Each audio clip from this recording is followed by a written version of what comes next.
Hey, beautiful soul, it's Kirsten and Perry wishing you a happy November. We're here to talk to you today about gratitude. Huh, November is the month of Thanksgiving. Did Kirsten do that on purpose? Yes, she did, because you guys know I like things simple, and why not talk about gratitude while it's Thanksgiving?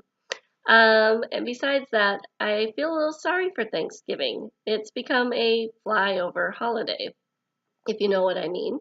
A lot of people are hyped about Halloween and the kids and the candy and the parties. And the next thing you know, the moment that last trick-or-treater rings the doorbell, people are pulling out their holiday decorations. Whether the tree goes up or the candles go out or whatever it may be, people seem to fly over Thanksgiving. And I don't know if it's the giving and receiving of the December holidays that is so much more exciting than the reflection for gratitude that Thanksgiving is. But this month, I encourage you to actually take the time to think about what you're grateful for. For me, gratitude has been a practice that I've maintained for, oh my goodness, years. Actually, since my divorce. So for 5 years, I've kept a gratitude journal, and every night I write down 3 to 5 things that I'm grateful for.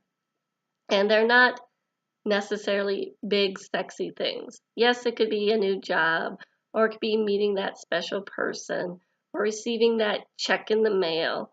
But a lot of times, for me anyway, the things that I'm grateful for are the small things. I could be grateful for the opportunity to have coffee with one of my friends and be able to connect with them and help them through a situation they're going through, a rough time at work or trouble they're having with their kids, and just being present with them. I'm so grateful for that moment that makes it into my gratitude journal. Or in the summer, that perfect slice of watermelon. Or in the winter, the young man who came and plowed my driveway after every snowfall. Believe me, very grateful for him. Tyler was a rock star. He went away to college this year, and I'll miss him, but nothing like sitting inside with my hot tea and watching him do all the work. So grateful for that. So grateful. And so, as we get into November, I would encourage you to take this month and reflect on what you're grateful for.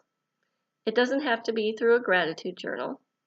It could be simply once a day, right before you go to bed, thinking about one thing that you're grateful for, or perhaps creating a Thanksgiving tradition around giving thanks and making it be more meaningful than just the Vikings beat the Lions last Thanksgiving and this Thanksgiving.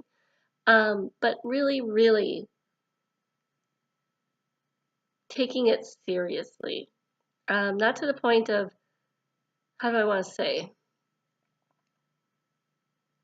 serious in the sense that you give it attention. Yes, that's what I want to say. Attention. You bring attention to what you're thankful for. That's all. So this season, this month of November, focus on gratitude. It can do so much for you when you are having a rough day, a terrible day.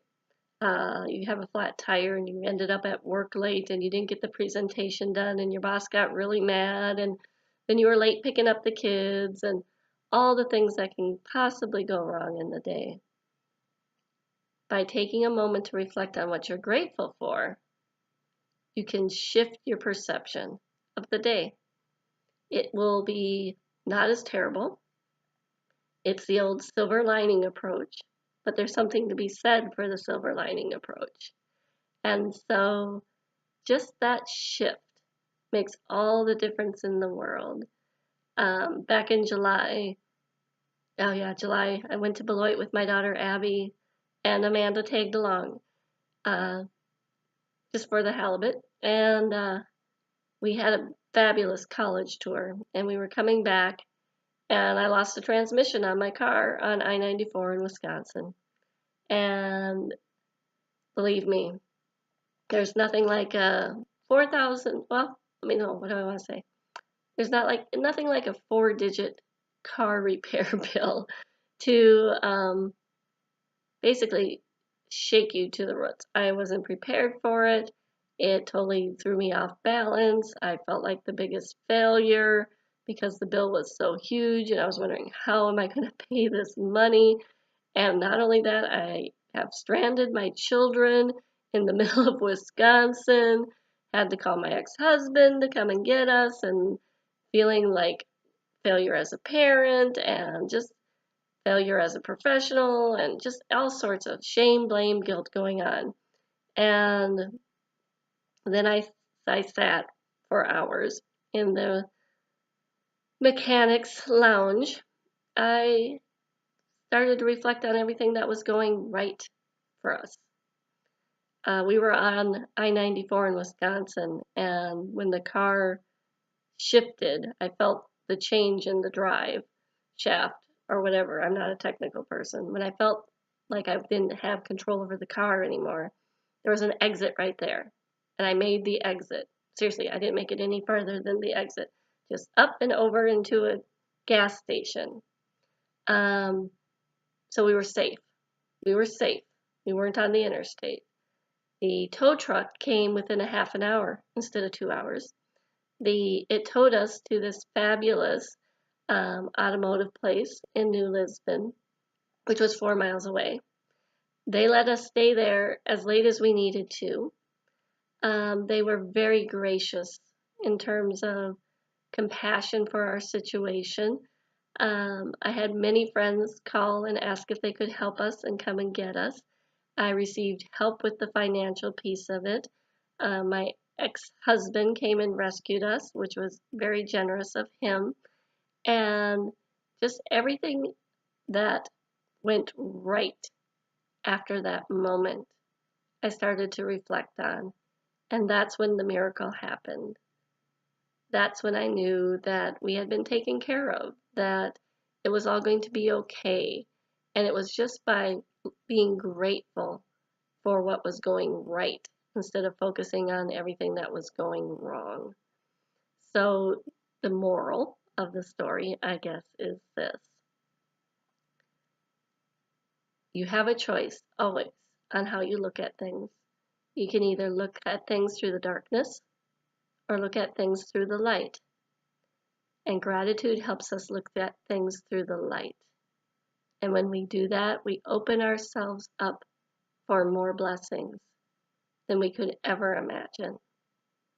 So in November, please look at things through the light and share with me those blessings that you realize each and every day. So send me an email. Share with me what you're grateful for so that I can support you and love you and send more love and light towards you. So, thank you, because you are what I'm grateful for. Truly, I am so grateful for you, for your support, for your comments through Facebook or through texts or emails on everything that I'm doing through Kismet. For your support, your love, and your generosity of spirit. In this month and every month, I am so grateful for you. I wish you all the most amazing holiday season, and take care till next time. In love and light.